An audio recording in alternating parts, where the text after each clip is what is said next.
So this is the first video that we're going to be doing for Patreon. I'm very excited to start up this underground community of people that want to hear me talk a little bit more. I'm actually surprised about how many people have already pledged, and it's like really cool to see you guys commenting, and I don't know, it means a lot that anybody pledged. I thought I would get like 10 and then it would be something where I would embarrassingly kill it off like a couple weeks later, but I'm surprised that there are so many people that are here, and your kind words mean a lot, and it just means a lot that people are supporting me. So for this month I decided that I would just pick a topic. I originally had a poll up. I don't know if you saw that. I since deleted it just because I had just thrown out some suggestions of what I wanted to do, but then I sort of decided to change my mind about what I wanted my Patreon to even be and what type of videos I wanted to post, and none of those really fit with what I wanted to do anymore, so I just kind of scrapped that because I want to keep these videos pretty long. Like, I think that if you're giving money, like what the frick, like who's doing that? But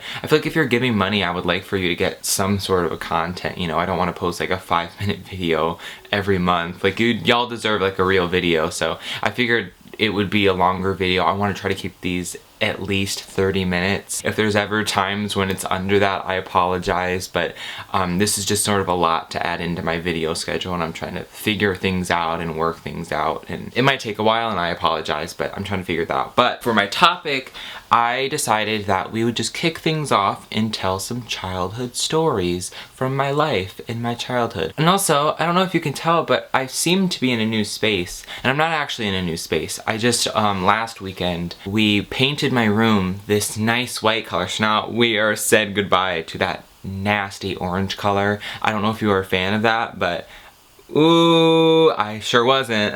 And like, we shifted my bed around. I have like a room tour on my actual channel, if you can get an idea of how my room was set up. My bookshelf used to be against this wall and my bed was sort of in the middle. I don't know if you even remember. I filmed a lot of videos in there, so I would assume you have a basic idea of the layout, but I guess I'll give you a tour right now. This isn't really related. I just thought that I would do it, so let's do it. So you walk in, and now instead of being greeted by a giant bed, you're greeted with a nice open space and a rug and some bookshelves. I recently unhauled the Throne of Glass series and I feel free.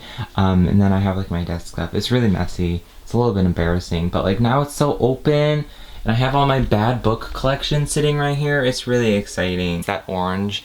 Ooh, and also, like, my bed used to be in the middle of the room, so that meant that, like, there's a tiny walkway here, a tiny walkway in front of the books, and then a tiny walkway between my bed and my window and then my desk. Like, it was just, like, so tight, and it wasn't very, like, open, I guess, and I'm just happy. So if I seem to be in a new location for the next upcoming videos, that's what's going on. But some childhood stories. I have several that I've tried to think of. A lot of these aren't from like actual childhood, because I was trying to think of like actual childhood stories and I didn't have a ton. I think the latest one on here is from like 2 years ago, which you might be like, what? But they're like still stories, and I guess childhood stories is a weird category, but they're just sort of early life stories from a few years ago. I'm talking like early teenage years to like early childhood years, which brings us to our first story. This is one of my favorites, and I don't know if I've ever like told this story to anybody in my real life. I feel like I've told like my parents and stuff like that, but it was sort of like one of those things where it happens and you sort of like decide that you're gonna die with that secret. I had one of those moments a few days ago, and I just decided, like, after it happened, I'm going to die with this secret. Like, you hold a gun up to my head, I would die, like, instead of telling anybody this, because it's so embarrassing. And I don't know if I'm ever going to tell that story, because I'm so embarrassed, and I hate to be a tease, but nobody will ever know. Like, when I'm on my deathbed, maybe I'll say it to my children. But so the first story that I have is a story that I think is very very telling of the type of child I was. To get an idea of how I was when I was a child, I don't want to say I was very similar to how I am now, but I was really shy. Like, I was the type of kid where it's like, I would be like really respectful and really quiet, and I wouldn't like want to raise my hand because I'd be scared to talk in front of the class and stuff like that. But like during recess when I was with my friends, I would be like running around screaming and stuff like that. Like, that's just how I've always been, I guess. Like, people say in videos like, you're so extroverted, but I'm really not. I know that there's a time and a place, and like when I'm with certain people I can be cracking jokes and stuff like that, but other times I sort of just shut off and I'm just like, just living my best life, I don't know. But so I was in first grade and I was really shy. I didn't like to talk to my teachers that much just because I was like weirdly respectful and I didn't want to like make them mad or like waste their time. And even when I'd be struggling with something, I wouldn't really say because I was just nervous. I remember one day we got back from recess and back from lunch and we all took a bathroom break, and I remember I didn't have to go, so I just was like, I'm not gonna go this time. We were like sitting down and working, and it was probably like maybe 30 minutes later and I had to go. And like when you're in first grade for my school was actually really ghetto. I don't like to say ghetto, but there was like no doors in the whole school, so a lot of the rooms were just separated by like dividers or like bins of like worksheets and stuff like that, which is like definitely a safety hazard, especially with the world we live in today. Like, it's so easy to access classrooms. You can't lock anything. You can't hide in any places because it's just an open floor. Like, it's so dangerous. And honestly, I'm lucky that I'm out of that school. It was a nice school. The teachers were really good and I really did like it, but it was just, I just feel like the layout was really dangerous, and I feel like the older I get and the more I see things on the news where I'm just like it makes me stressed out to think about the kids there now. I haven't been there obviously in like 6 years, I guess, but it's just weird and like just eerie, honestly. But anyway, I had to go to the bathroom and I was like really shy, and I was so scared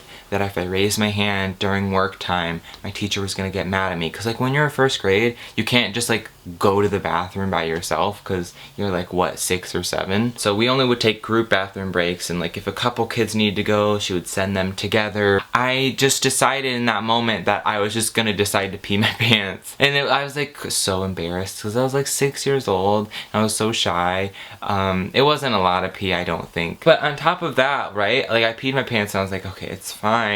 Like, and I remember I was wearing black pants, so you couldn't tell. It wasn't like a giant stain or anything, and it wasn't that much pee, I don't think. I don't really remember that many details of that, but I just remember I was like, okay, I got away with it. And I remember like we kept working for the afternoon, and then like the school day was done, and I remember I was being picked up by my mom after, so I was like, it's gonna be fine, I can go home and I can change, I can just die with this forever, it's fine. And school got out and we grabbed all our things, and I went out and my mom was there and she picked me up, and then she was like, okay, we're gonna go to the dentist now, you gotta get your teeth clean. Here I am with like soggy underwear. I'm like, oh no, Mom. I just all day long walked around with soggy underwear and pants. But it did eventually like dry a little bit, thank God. But I just remember I had pee in my pants and I probably smelled so bad. I worked with kids at a summer camp for many years, so like sometimes kids just smell like pee and it's nasty. That reminded me of another story, and this isn't a very exciting story, I never had this planned, but when I was in kindergarten, we had our buses and we would get off the buses and we had like this little card that they put on our backpack with like a colored shape. So my shape was a red circle. My door was like the first door, so my bus got out and you have to walk over this way, and then there's like a little gate, and then it sort of opens up to the playground, and all surrounding the playground are different doors, and they all have different colors and shapes. There would be like several different colors on the door. And what is my dog doing right now? I don't know if y'all can hear him. What are you doing? He's like rubbing his snoot up on the carpet. Nasty. I said snoot in a video one time, and the booktube community is so pretentious that they all were like, you're pronouncing snout wrong, as if it wasn't a joke. I just whoosh, you know what I mean?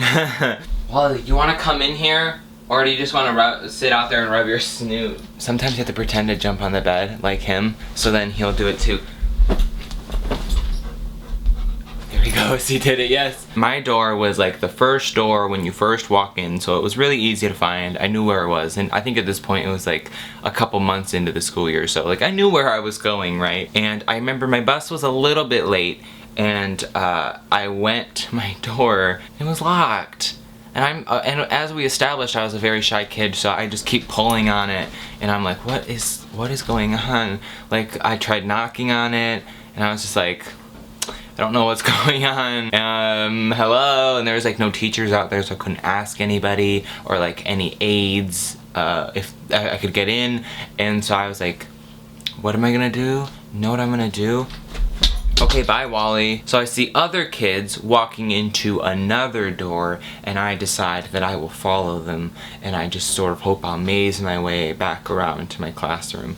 So I remember I walked in the door that was like, it's kind of hard to describe, but it was almost like the building sort of went in an L shape. So my door was at the bottom of the L where it sort of protrudes out. I don't know, and the door was like right on the other side that I went into. So I was like, I should be able to walk in this door right here, turn left, and then I'll be at my room near my door where I'm familiar with. But I don't know how, but somehow I got lost, and somehow I ended up navigating my school for like 15 minutes, and I had like walked through that building many times as a child, so I was like, where did it go? And then I remember like finally somebody found me in the hallway alone at a time that I shouldn't have been alone, and she like was all mad at me, and she was like, now listen, when you get off your bus, you can't just go into any door that you want. You have to go into your color. She's like, you see this right here? Your red circle? Actually, I think it was a yellow rectangle.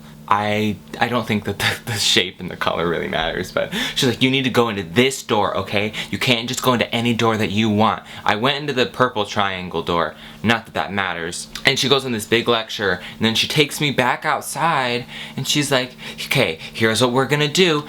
She takes me to my door as if I haven't been there like dozens of times at that point, and she's like, now you go in, and I was like, okay, that's fine, but it was locked, but I was so shy that I didn't just tell her that it was locked and I didn't know what to do. I just like went through this long 10-minute lecture about why I'm not supposed to do that and stuff like that, and I was like, I'm not a bad kid, I just got lost and the door was locked and I'm out here all alone and I don't know what to do. It was just embarrassing. That happened a lot to me as a child, where I'd be like scolded when I was just too shy to tell them that it was a miscommunication, or like I didn't mean to. Life sucks. Alright, so now we're gonna take a bit of a time jump in my life. That was first grade and kindergarten, now we're gonna be moving to freshman year. Rough time for us all. Freshman year was really weird for me because the way that my school had done it wasn't like you're just in your high school. It was like you have 7th and 8th grade at a middle school, and then 9th grade had their own separate campus, and then there was a high school. It was really weird. So my freshman year, it was literally only me with my freshman class. There was like 600 of us. It was a really big school. Freshman year is probably one of my favorite years. I mean, there was a lot of bad stuff that ended up happening, but for the most part I had a lot of fun. I feel like my friends were really cool that year, and I don't know, I feel like it was fun. I remember PE, I had it first thing in the morning, which just sucked because I'd be exhausted or like still groggy from the early morning, and the first thing you have to do when you get to school is change into some nasty PE clothes and then start doing whatever, and it was just the worst. Fact about that is I remember they told us every Friday, like, take home your PE clothes, guys, like, because, you know, we're like high schoolers and we're smelly, but like I wasn't really like dying sweating at all. Maybe it was because I didn't like work very hard in PE, so I was so tired. They would always tell us to take our clothes home, and I remember I always did, but then I remember for like a long stretch of like an entire semester, I would be like, okay, I'm gonna bring these home and finally wash them, because I just was really bad at remembering. I'd put them in my backpack, and then I would leave them there, and then like I wouldn't wash them. It was really embarrassing, but they didn't like smell bad. If it like reeked of nasty, I would probably take the hint and do it, but anyway, that doesn't really matter. So we've all done the fitness gram pacer test where you have to run back and forth for endless hours, and it sucks.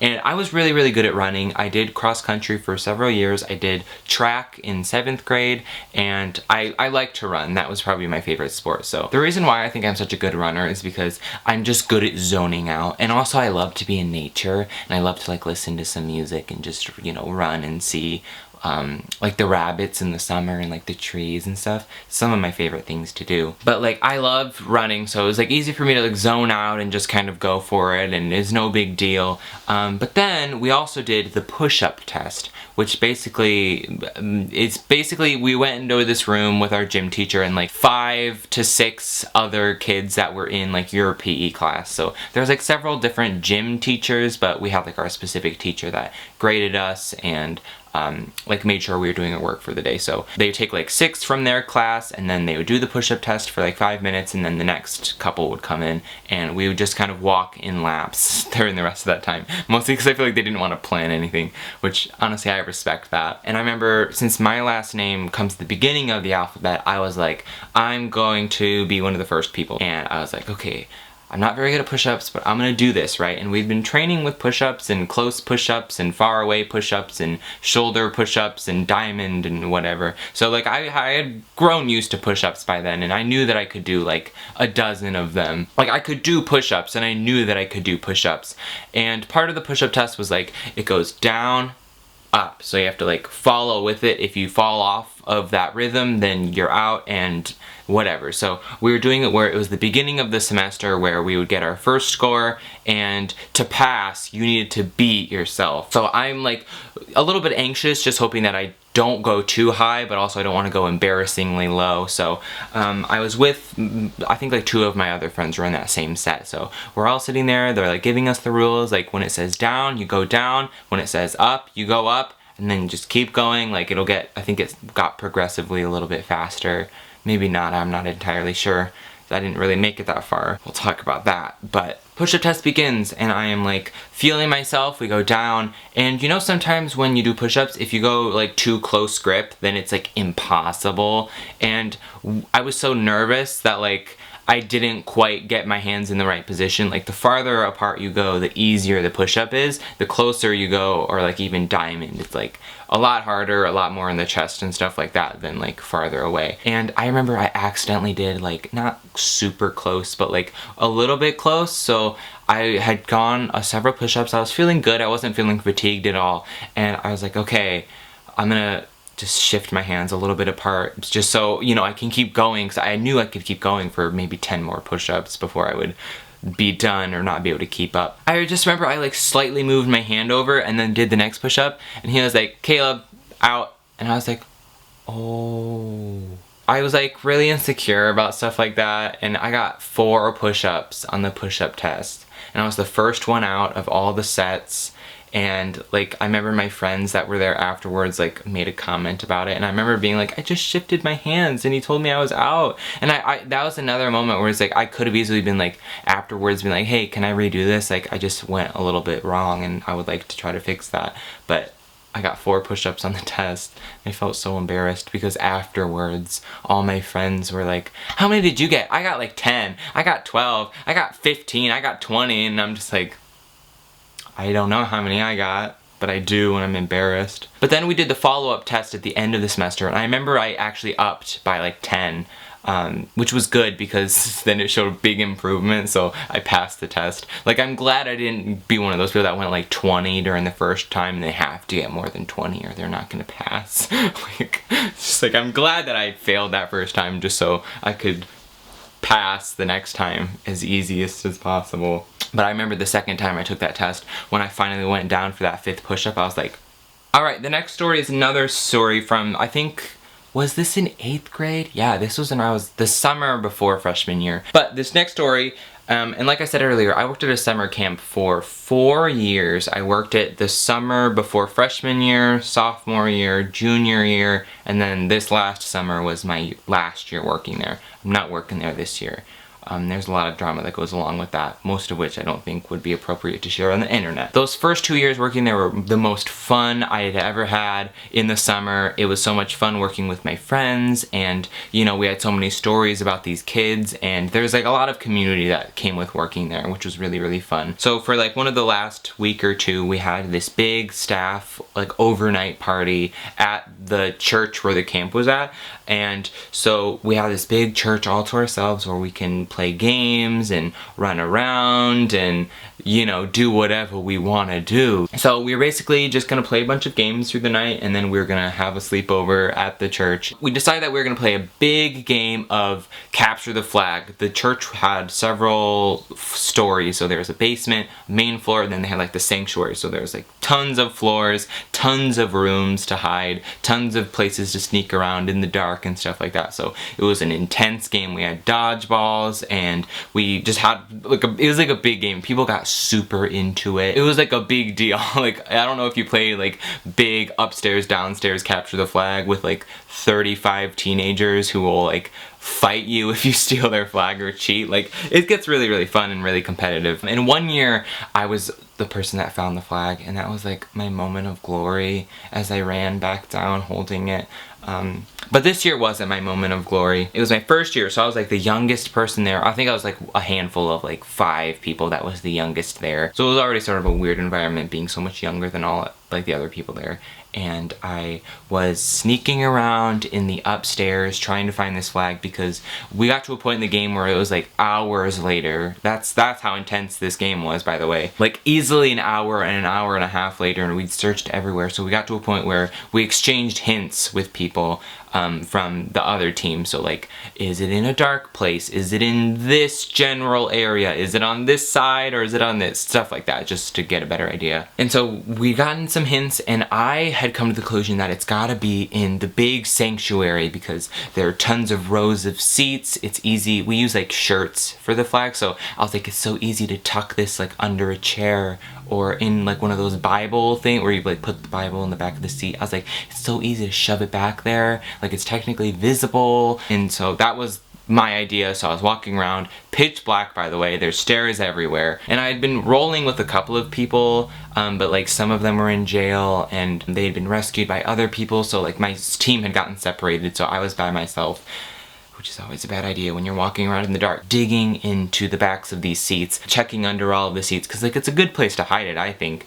It turns out it wasn't there at all, which is embarrassing, but I was like so convinced that it's gotta be in here. And the way that this went was, there's rows of seats, and then there's stairs that go down, and then more rows, and then stairs. You've been in an auditorium before. So I'm walking, checking the seat backs, checking under the seats, and then I'm like, okay, I'm gonna keep going down this row.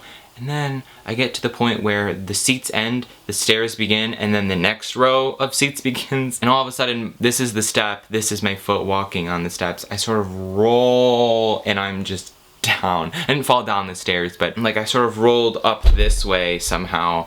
Luckily, I don't know how. I'm so happy I didn't fall down those stairs. It would have been probably 10 times worse. I rolled on my foot and I was just laying there, staring straight up in the dark. You know how sometimes when like you'll misstep a little bit and you're like roll your ankle a bit, you just kind of have to sit there for a second and shake it out, and then like a couple minutes later you can walk around and you're just fine. Like you didn't break anything or tear anything, like you're just fine. That's what I thought it was. I thought it was just one of those things where like I won't be able to walk for 10 minutes, but then I'll be fine. I can keep playing my game. So I'm like, I'm just gonna lay here in this sanctuary for a while, just sort of reflect about what has just happened to me. So I'm sitting there, I'm like, wow, that really hurts. Like, I don't know what happened. Like, I didn't fall that bad, but it'll be fine in a couple of minutes. So I'm like sitting there, I'd say easily 10 minutes goes by just waiting for it to stop hurting. And then I'm like, okay, I'm fine now. Like, it might hurt for a little while. I'll just get some water and sort of walk it off, and then I'll be fine, right? I decided that I was gonna keep on playing the game because that's how competitive it is.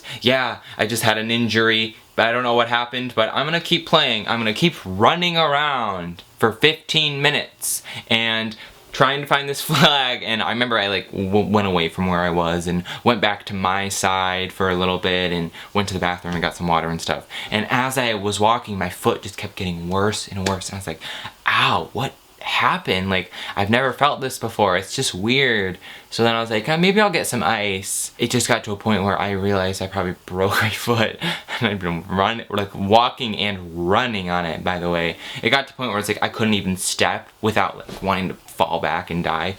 So I was in the kitchen, I was icing my foot, and I was like, okay, I should probably leave because I can't even walk anymore. We don't have crutches here, obviously, so I'm just gonna have to call my dad to come and get me. Yikes. So the next day I get my foot scanned, and turns out homeboy shattered his foot. I didn't shatter it, I fractured it. That was some misleading words there, and I apologize, but I had fractured my foot, so there's just like a small little crack, nothing too severe. And I was like, wow, that is so weird.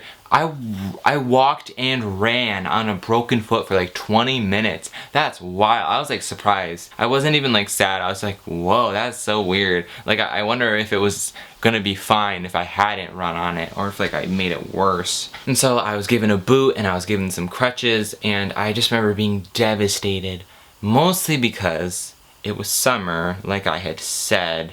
and also because that next day I was going on vacation.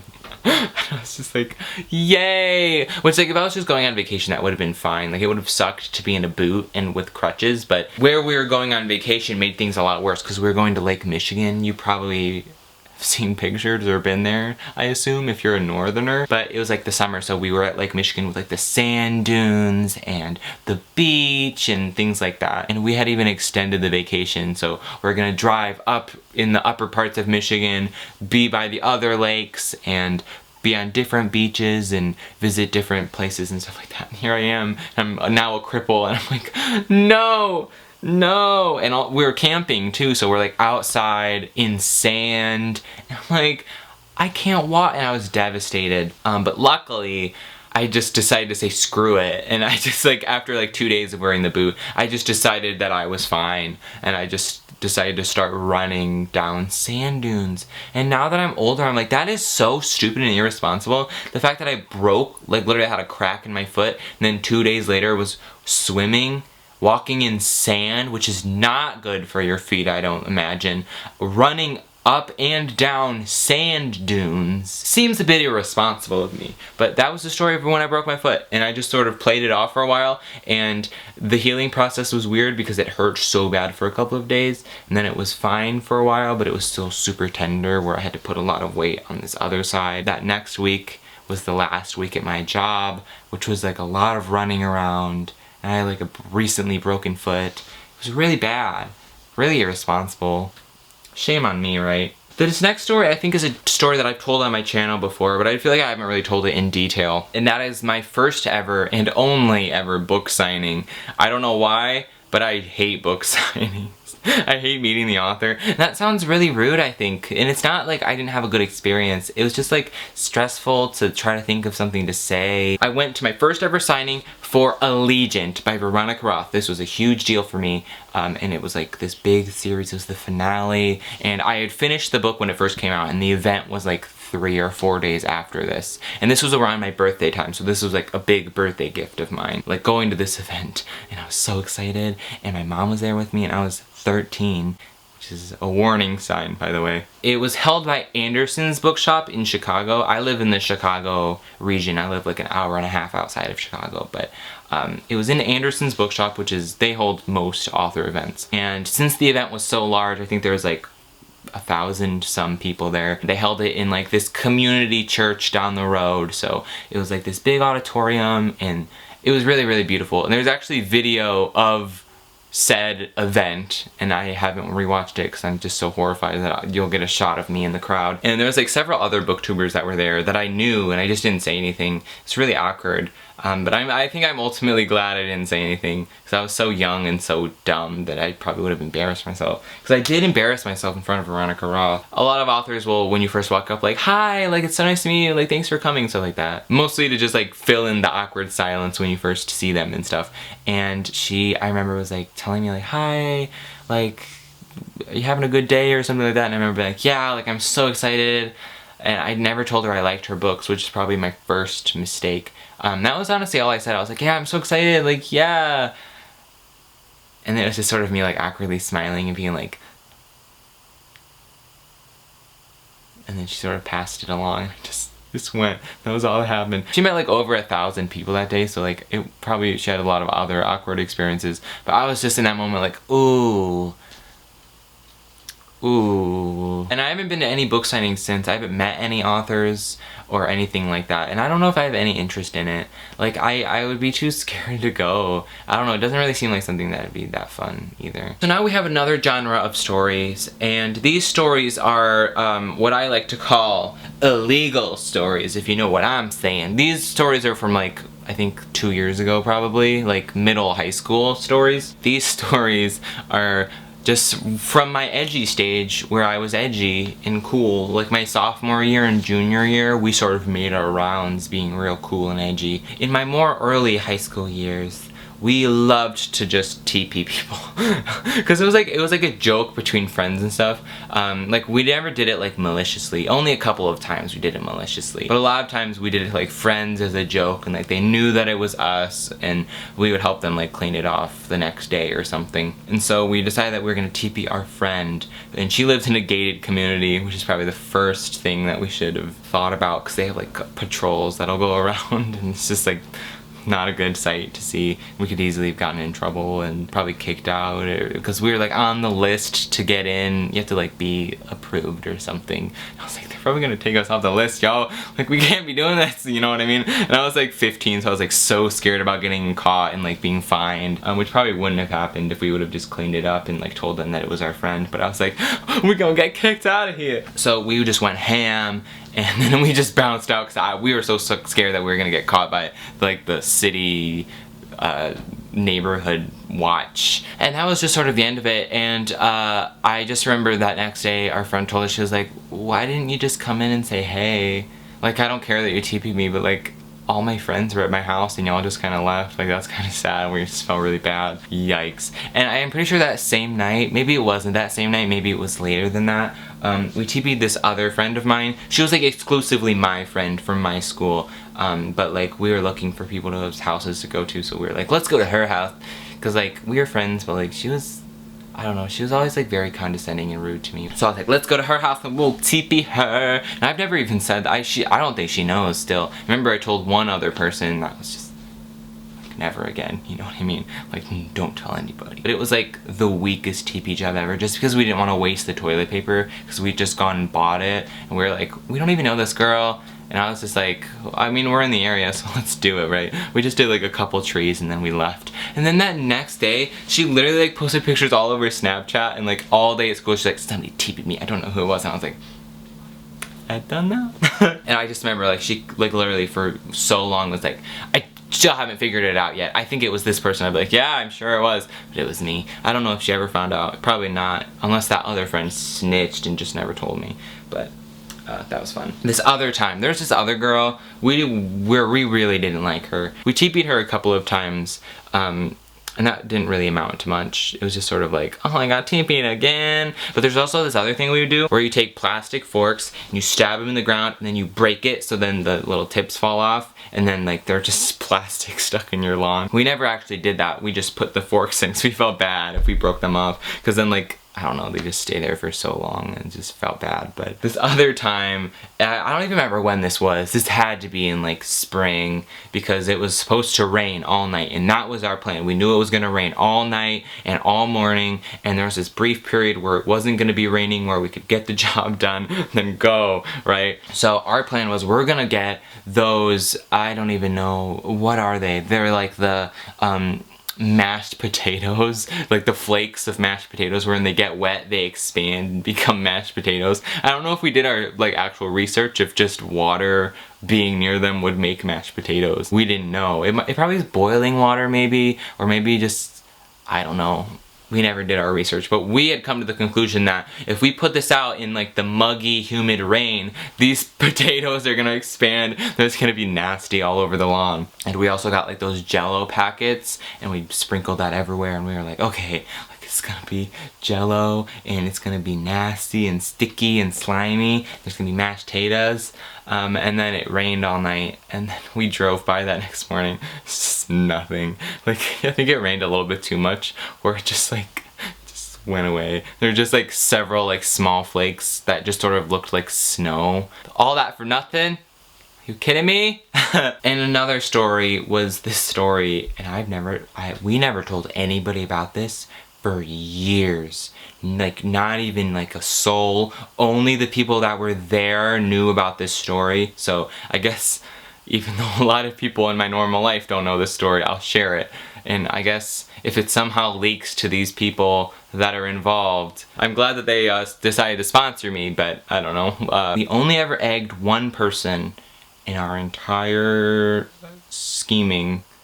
Hooligan-ness, I guess, is what I would call it. But we only ever egged anybody once, because we thought egging was too far. Like TP, you can obviously take it down, or like it'll rain and it'll droop and you can just take it out. And like we only did friends. And this was the only other person where we did it solely because we didn't like this person, and we really didn't like this person. So we're like, we are gonna go, we're gonna do this. I think this was my junior year. I think it was the summer before my junior year, I guess. And so we were going, right? We got all these eggs and we bought it in cash so that when you looked at our like car, like for our parents, you wouldn't see the eggs on the list. Like, why were you at Meijer at 1 in the morning?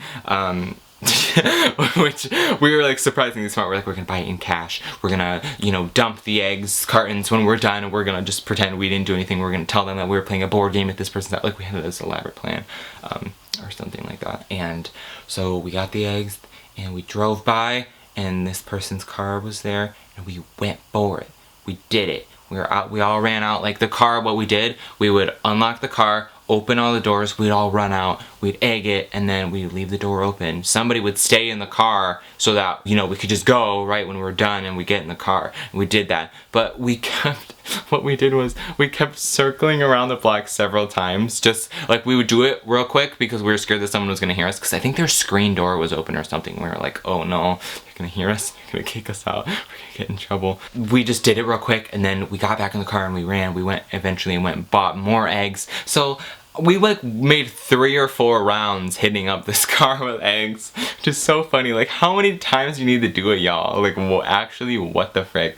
But that's what we did, and it was surprisingly a lot of fun. Which sounds really rude, but it, like, I don't know. It was like fun to like be with your friends and do something like that. You might be watching this, you might be, you're such a jerk. But like, people had TP'd my house a lot and like egged our cars and did what did they do? They got Fruit Loops, and they sprinkled it on the car, and then like overnight it gets stale, and I think they like poured water on it or something, so it stuck to the car, and they were all sticky, and there was like sugar all over it, and in our lawn, like it sucked so bad. And it happened to our house so much, to the point where my dad like threatened some people and being like, if you come to our house again, like, you're done. He told us his goal was that we were gonna get, like in the winter, when you get maple syrup and you just put it all over someone's car and then it freezes, and there's no way that stuff's coming off.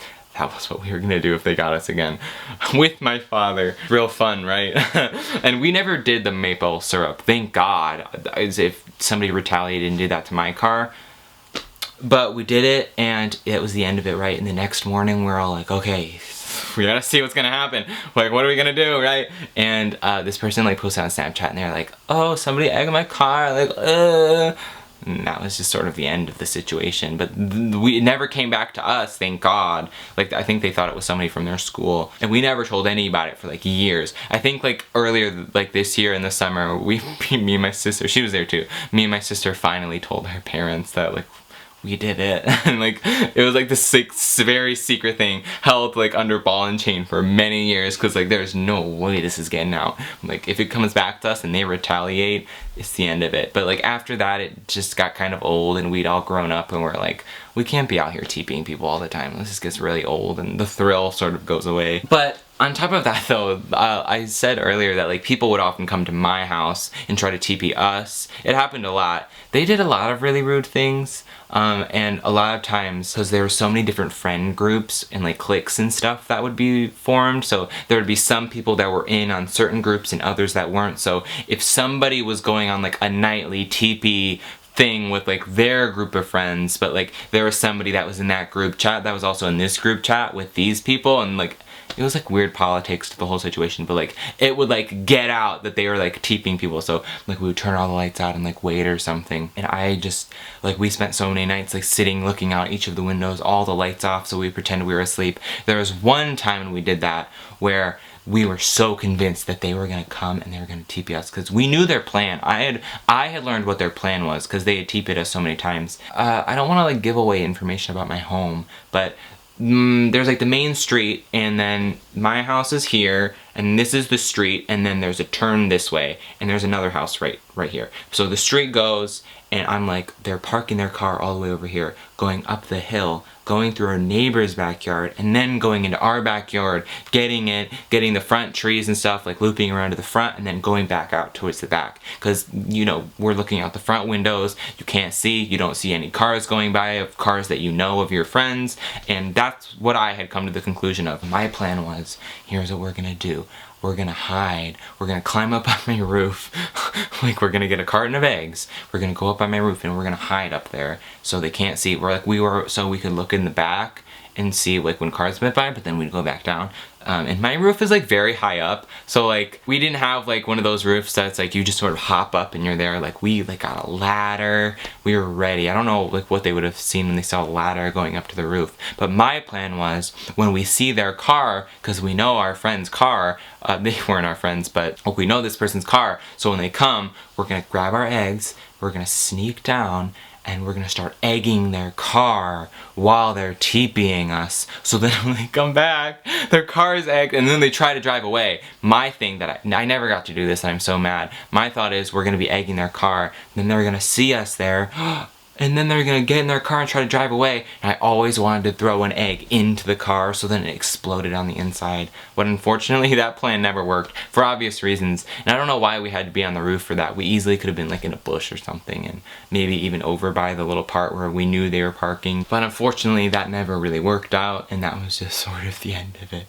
So yeah, and after that point, TPing just kind of got old between a lot of the friends and stuff. It wasn't as fun, or like we had feuded, or like we did it as a joke, but then some people were mad that it kept happening to them. Like it happened to my house like 3 or 4 times in just a couple of months, so like we were just over it, and we knew that if we TP'd somebody, they would TP us, so the TP wars just sort of stopped, and that wasn't really a thing anymore. We never really got in trouble by like any authorities, and a lot of times we got off the hook without them finding that it was us, but a lot of times when we did it to like friends as a joke, and they weren't mad, and we'd help them clean it up and stuff. But that was sort of the end of the TPing saga. So I guess that's all the stories I have. I think what I want to start doing is I want to start ending these videos by telling you what's going on with my channel in the next couple of weeks, like what videos I have planned, just to give you some exclusive content. What I'm currently working on, I just posted the My Immortal video, which that was one of my favorite videos.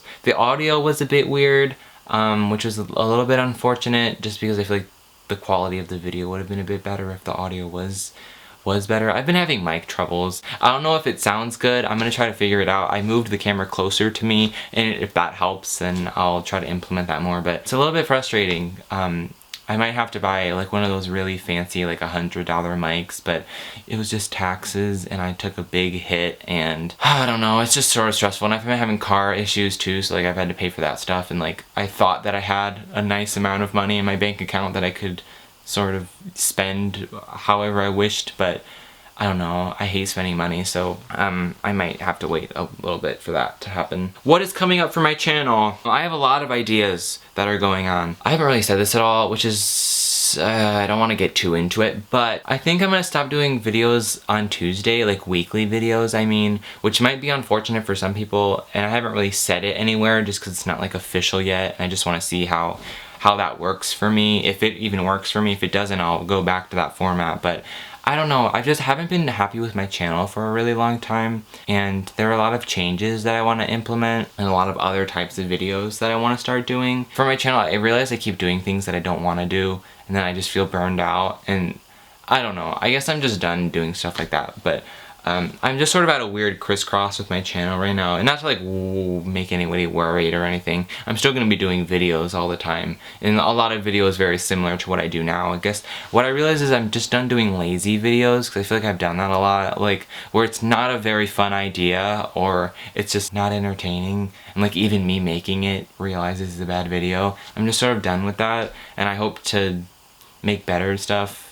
And I know that people are gonna be like, your videos are so good, and thank you, but I don't know. I'm just done making lazy videos, I think. I want to put more work into them, and I would rather work harder on the quality rather than just the quantity. I hope that you can be a little patient for a while, and if I start doing other things and they work out very well, then I'll continue to pursue that. But if they sort of fail and if they do fail, that would suck a lot, just because I'm really passionate about what I want to do. But I don't know, maybe I'll talk about it more when those things start to happen. But that's what's going on. So right now, the video that I am going to be doing next is a Divergent video. It's going to be a video where I discuss why the movies were bad, basically, and just sort of an in-depth reason why, like, the last one got canceled and why they just ended up being bad movies and why that franchise sort of failed in the end. I don't know how long it's going to be. I'm putting like a lot of clips from the movie in there.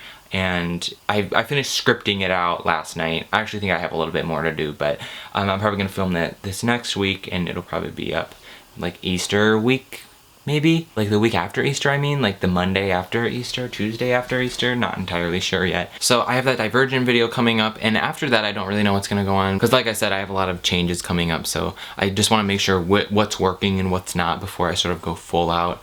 I also have a video where I want to review all the Air Bud movies, and I don't know how people are gonna react to that, and if people hate it, then I don't know. I just like what I really want to do is I want to make movie videos and like in-depth discussions about like other pop culture things. Like, I just don't like being exclusively books. I'll just say it. That's how I feel, and that's what I want to start doing. Like, I've said this for a long time, but the movie reviewing community, I respect them so much. Like, they're so honest. I feel like they will go trash on a movie, and like it's not like a drama thing. And I realize that's what my problem is with the book community, is like things are way too serious when it comes to reviewing, and my style just doesn't really go very well with that. So I don't know how that's gonna work out, but I want to start expanding as much as possible. So if things are weird for a while and you don't like them, let me know. If my channel dies, then I guess I'll just stop existing altogether, which is sad to think about. But yeah, I guess that's it for this video. Ended on a dark note, but thank you guys so much for pledging for the month of April. It means a lot that you guys are here and that you're supportive and that you want more content. It means a lot to me, especially, like I said, with so many changes. It's nice to know that I have people that are here regardless, and just people that just want to know what I'm doing and what I have to say. So if you're the $15 tier, in a couple weeks I'm going to be putting out a post about what you want next month's video ramble topic to be about. It can be whatever you want. Try to keep it something where it can be like a 30 to 40 minute video, because again, I want these to be longer and I want them to be just, I don't know, just not like a 5-minute video. If I don't get enough of those, I'll probably add in a few of my own just so we have variety, and then I'll put the poll up for all of you to vote on. After that, we will make that video. So thanks for watching, thanks for pledging. I'll see you next month for the ramble, and also probably other previews and stuff. But yeah, thanks for pledging. See you next time. Bye.